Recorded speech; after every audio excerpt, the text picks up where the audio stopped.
तो मैं आपको बताता हूँ कि ऐसा क्या हुआ जिस वजह से मेरी लैंड इनफर्टाइल हुई। यानी कि मैं सक्सेसफुल होना तो चाहता था, कुछ करना चाहता था, लेकिन मानता क्या था कि मैं कुछ नहीं कर सकता।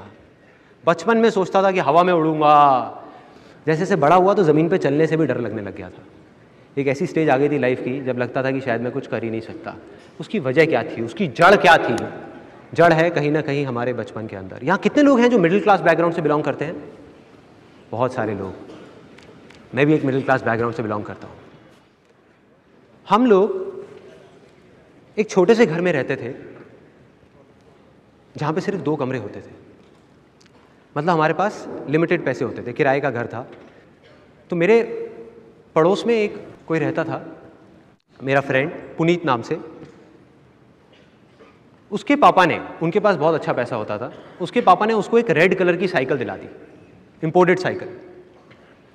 तो पहले जब हम जाते थे पार्क में खेलने के लिए, हम रेस लगाते थे तो मैं हमेशा जीतता था। अब वो साइकिल पे होता था, मैं पैदल होता था, तो मैं हमेशा हार जाता था। तो मैंने जिद पकड़ ली, घर पे गया अपने पापा के पास में, जा करके बोल दिया, मैं कहा पापा मुझे ये वाली साइकिल चाहिए, हर हालत में चाहिए और कल ही चाहिए, मैं नहीं रुकूंगा, मैं नहीं मानने वाला। पापा ने कहा बेटा ऐसे नहीं होता, अभी 6 महीने बाद तेरा बर्थडे आ रहा है तो दिला देंगे तेरे को साइकिल। मैंने जिद पकड़ ली। अगले दिन पापा थके हुए ऑफिस से घर आए और मेरी मम्मी ने जा करके उनको बताया कि संदीप ने दोपहर को खाना नहीं खाया और ये बहुत गुस्से में है, इसने जिद पकड़ लिया कि इसको साइकिल चाहिए, आप दिला क्यों नहीं देते इसको साइकिल? मेरी मदर ने जा करके बोला मेरे फादर को। अब उनको गुस्सा आ गया जैसे ही मेरी मदर ने बात कही।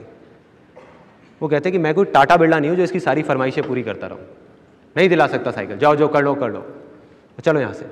तो वो तो बाहर आ गए, पापा गुस्से में। मैं चुपचाप साइड से देख रहा था। मैंने कहा अंदर जाना भी ठीक नहीं है, बाहर ही खड़े रहो। चुपचाप अगले दिन गया अपनी मम्मी के पास में, जा करके मैंने बोला, उस टाइम मेरी एज थी 5 से 6 साल के बीच में, मम्मी ये पापा क्या बोल रहे थे टाटा बिरला, ये टाटा बिरला क्या होता है? तो उधर मम्मी बोलती बेटा ये टाटा बिरला होते हैं, कुछ लोग होते हैं जिनके पास में बहुत सारे पैसे होते हैं। तो मैं एकदम खुश हो गया। मैंने कहा अच्छा तो हम टाटा बिरला क्यों नहीं है?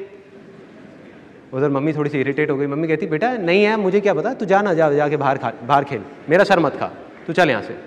अब मैं चला गया। मैं गया अपना, ऊपर एक आंटी रहती थी, उनसे जा करके मैंने पूछा आंटी ये टाटा बिरला क्या होता है, ये वो सारा समझा। अगले दिन आया, आ करके मैंने अपनी मम्मी को बोल दिया कि मम्मी मैं बड़ा होकर के टाटा बिरला बनूंगा। वहाँ तक तो ठीक था। हर माँ अपने बेटे को देख करके बहुत खुश होती है। तो मम्मी को जैसे ही मैंने बोला अरे हाँ हाँ मेरा लाडला बच्चा, अरे बनियो टाटा बिरला, ज़रूर बनियो, ज़रूर बनेगा उन्होंने तो बोल दिया। लेकिन उन्होंने गलती क्या करी, अभी मेरी मम्मी यहीं बैठी है, उन्होंने क्या किया, उन्होंने जा करके फैमिली में सबको बता दिया, मेरे चाचा चाची को, मामी जी को, इनको उनको, कह रहे संदीप ना बड़ा होकर देखना टाटा बिरला बनेगा, मेरा बेटा टाटा बिरला बनेगा। अब क्या होता है, जैसे घर में शादी होती है, कोई फंक्शन होता है, वहाँ पे लोग ढोल बजा बजा करके नाच नाच के जब बोर हो जाते हैं ना, तो उनको बच्चे चाहिए होते हैं एंटरटेनमेंट के लिए। होता है, हर फैमिली में होता है। बच्चों को बुलाया जाता है, बेटे इधर आओ इधर आओ इधर आओ, पोएम सुनो। अच्छा बेटा ये बताओ कि तुम्हें पापा ज़्यादा अच्छे लगते हैं मम्मी? होता है, और सब एंजॉय कर रहे होते हैं। हमारे घर में मुझे बुलाया जाता था तो मेरी मामी जी आवाज़ लगाती थी, अरे संदीप इधर आ इधर आ इधर आ इधर आ। हाँ मामी जी क्या बोल रहे हो? और अपने साथ वालों को बोलते, अभी देखना देखना बोलेगा देखो। अब सारे मेरी शक्ल देख रहे हैं, 10 लोग वहाँ पे खड़े हैं, कह रहे बेटे बता तू बड़े होके क्या बनेगा? मैं शर्मा रहा हूँ, मुँह नीचे करके शर्मा रहा हूँ। बोलना बेटा बोलना, शर्मा मत, बोलना टाटा बिरला। और बोल के वहां से भाग जाता था, बोला और भाग गया। फिर मेरे को बुलाती थी मामी जी और वो लोग जो भी होते थे, बुलाते थे और आके मेरे को प्यार करते थे, आए आए कितना प्यारा बच्चा है, हाँ बेटा बनियो, तू जरूर बनियो टाटा बिरला। अभी बड़ा होगा ना सब समझ आ जाएगा इसको, बच्चा है। देखो एक मिडिल क्लास बैकग्राउंड से अगर कोई बोल दे बच्चा टाटा बिरला बनूंगा तो क्या होगा, मजाक ही उड़ेगा ना, क्योंकि हम उन चीज़ों को एक्सेप्ट नहीं कर सकते। और वही हुआ, सब मेरा मजाक उड़ाते थे, सब पूरी फैमिली में।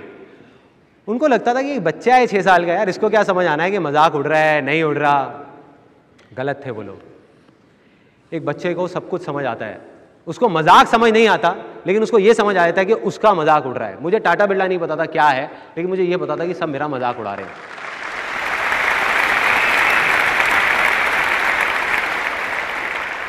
और कौन है ये लोग?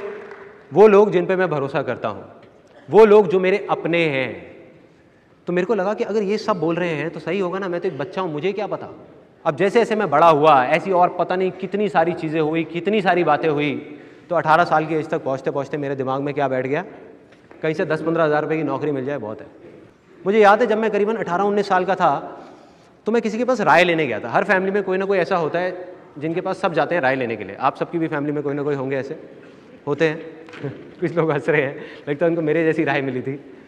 तो मैं गया पूरी तैयारी के साथ। मैंने कहा यार इनके पास जा रहा हूँ, भैया के पास में, अगर मैंने कुछ गड़बड़ कर दी तो फिर तो मेरे को घर वाले कोई एग्री नहीं करेंगे, कुछ नहीं करने देंगे, तो मैं पूरी तैयारी के साथ जाऊँगा।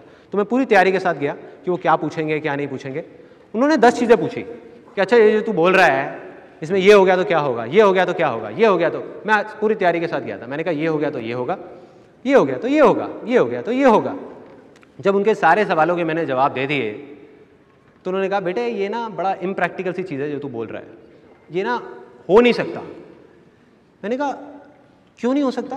मैंने कहा बताओ तो सही, वजह तो बताओ क्यों नहीं हो सकता। तो वो थोड़ा इरिटेट हो गए क्योंकि वो उस पोजीशन पे थे कि एक बच्चा जो कुछ भी नहीं है वो आकर के उनको बोल रहा है कि क्यों नहीं हो सकता। तो उनकी ईगो हर्ट हुई और उन्होंने मेरे को बोला बेटा अभी तुझे पता नहीं है, तू बच्चा है, ये ना कहना बहुत आसान है लेकिन करना बहुत मुश्किल है।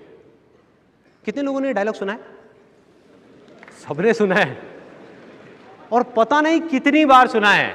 कभी सोचा है कि इस सिंपल से डायलॉग का क्या असर होता है हमारे माइंड के ऊपर या हमारी उस लैंड के ऊपर जिसकी मैंने बात करी? ये जो मुश्किल वर्ड है ना, ये भी एक बीज है। जैसे एक सक्सेस के बीज की मैंने बात करी थी, एक फेलियर का बीज है। क्योंकि किसी भी चीज में आज आप बोलते रहो कि ये मुश्किल है, मुश्किल है, मुश्किल है, कुछ टाइम बाद आप क्या बोलने लग जाओगे? नामुमकिन है, हो ही नहीं सकता, मतलब दी एंड।